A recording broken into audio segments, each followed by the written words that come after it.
Welcome to the news desk here at Money 2020. I'm Saeed Sartipsadeh, and I will be your moderator today. And today we're very pleased to have Sara Walsh, Managing Director, Head of Third Party and Network Management, Global Payment Solutions at Bank of America. Thank you so much for being here. Thank you for having me. Earlier today, you moderated a panel on preparing for the surge in payments in the World Cup is expected to bring to North America. What kind of considerations come with that surge event? Yes, we're very excited to see the passion that soccer fans have, or football fans, I should say, in other parts of the world coming to the United States for sure. So it's a lot of volume, and we really want to make sure that our merchants and retailers can capitalize on that volume as it comes in. So just to give you a comparison, if you were to look at the number of people that watched the Super Bowl in 2025 compared to the number of people who watched the World Cup, when the last time that it was held was in 2022, you would need 12 times the amount of people who watched the Super Bowl to fill the viewership of World Cup 2022. So it's a lot. And then in person, we're also expecting 6 million people to come to actually physically be at the games, and about 2 million of those 6 million will be from international areas as well to come watch the games. So very exciting, different group of people coming in, a lot of travel that's going to bring to the US. Oh, that's great. And I noticed you, I was admiring your FIFA. Thank you, wearing the colors. It's great.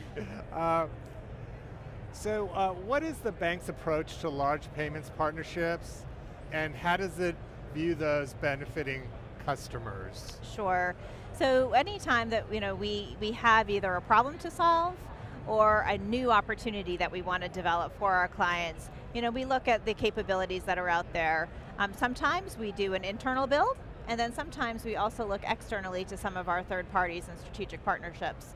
And it really is based on scale, how quickly things need to be done, and really the experience of the partners that are out there. Sometimes we have more experience, sometimes there are others who have done it before perhaps that we can leverage. So really all of those considerations, but most importantly to deliver the best in class for our clients. Thank you, that's great. You've been in the payments industry, I didn't know this, but you've been in the payments industry for 3 decades. Where do you see things headed in the next 5 or 10 years? Sure, well certainly one of the big things that we're talking about here is the use of artificial intelligence. And Bank of America's Global Payment Solutions area has really been at the forefront of that. We have launched Ask GPS, which enables us to upload thousands of documents. It's 29 languages that are available, and our associates are utilizing that to solve problems, to do research, to consolidate information, to compare information, and provide executive summaries as well. So already, we're utilizing that, and that's just really the tip of where we think that AI can help us as a company. Other than AI, is there anything you're preparing for in the next 5 to 10 years? Sure, I think it's really interesting if you think of the way that traditional cards are used, right? So we went from having a plastic where you would swipe, and then we went to the dip, so you dip it into an actual terminal. Well, now we're tapping. So we're tapping with our plastics or utilizing our phones to tap as well. So that to me is going to be, already we see about 50% of our transactions are tapped, and that is really only going to continue to grow. And it brings all kinds of questions, what is kind of the role of plastics, in the future? You already see people who walk around with just their phones. Couple that with some of the digital ID options that are out there, you really do wonder, like, where are wallets in the future? Everything's on our phones. So that's another thing that we're certainly paying attention to, and again, reacting to what our clients want. And from a personal point of view, it just happened very fast, for me. Yes. Yes. Can you tell me something about the merchant engagement team and why that that was started?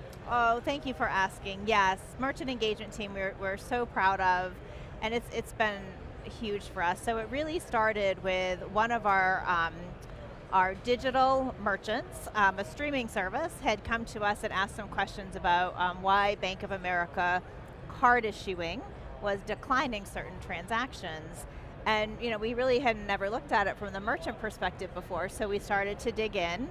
And that is really where it developed. We were able, looking at our 70 million cardholder data, to be able to say, okay, why is it that we're declining?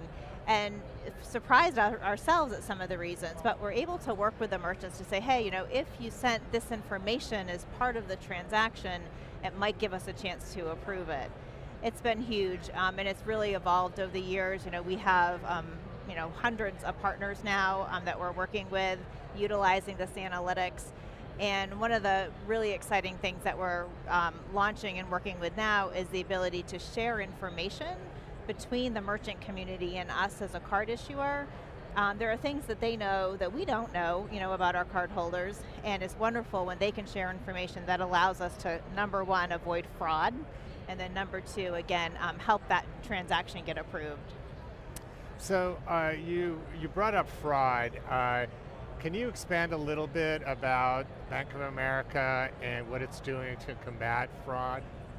Sure. We are best in class when it comes to fraud prevention.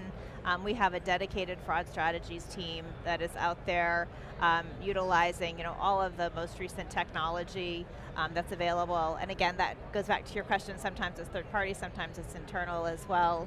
Leveraging the information that we get as part of the transaction to really help our clients. The other thing that we do is we are very strategic about when we ask our clients to verify.